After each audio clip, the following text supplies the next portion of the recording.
Good morning बेटा। जो आज की वर्कशीट आई है वो मधुमक्खियों के ऊपर है। मतलब आपने देखा होगा कि मधुमक्खियाँ कभी ना कभी किसी ने देखा होगा, वो काट लेती हैं तो डंक जो है जिसके कारण सूजन आ जाती है। तो यहाँ पर जो आपका हिंदी और मीडियम और इंग्लिश मीडियम दोनों के समझा रही हूँ कि इसमें एक लड़का है जो रोज़ की तरह अपने पौधों को टेरेस गार्डन में पानी दे रहा था। तभी उसे वहाँ पर बहुत सारी मधुमक्खियाँ उड़ती हुई दिखाई दी। When I checked carefully I noticed a honeycomb on one of the big plant. वो कहते जब मैंने ध्यान से देखा तो मुझे मधुमक्खी का छत्ता दिखा दिया एक बड़े पौधे पे। मुझे उसे देख के खुशी हुई।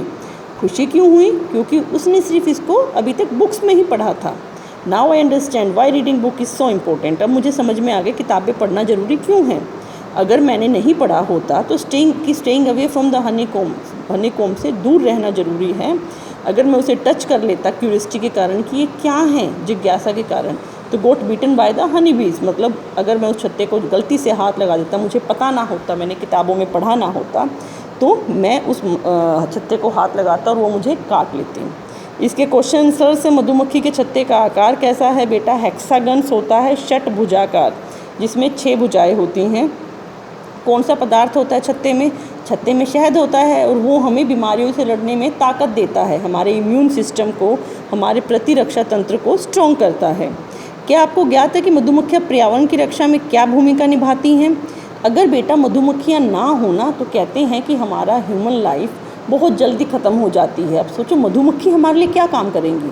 मधुमक्खी जब उड़ती है तो वो पौधों के फूलों पे बैठती, रस लेती है, तो उसके पैरों में फूलों के बीज चिपकते हैं और जब वो एक पौधे से दूसरे पौधे में जाती है तो उन बीजों को दूसरे पौधे में डाल देती है। उन बीजों को पराग कहा जाता है और इस तरह से परागन होता है और जिसके चलते फिर हमारा बीज बनता है और उन बीज से नए पेड़ बनते हैं, न्यू ट्रीज बनते हैं हमारे पोलिनेशन के कारण।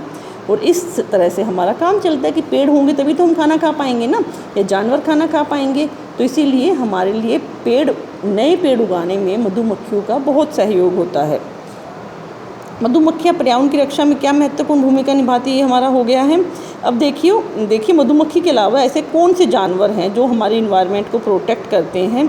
आपका स्क्विरल है, वो बीज दबा देती है, वहाँ पे नए नए पौधे निकल के आ जाते हैं।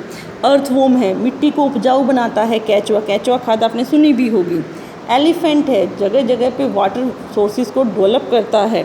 वल्चर है, गिद्ध है, जो सड़ी हुई, गली हुई या मरे हुए जानवरों को खाकर हमारे प्रकृति की सफाई करता है। Okay, bye bye.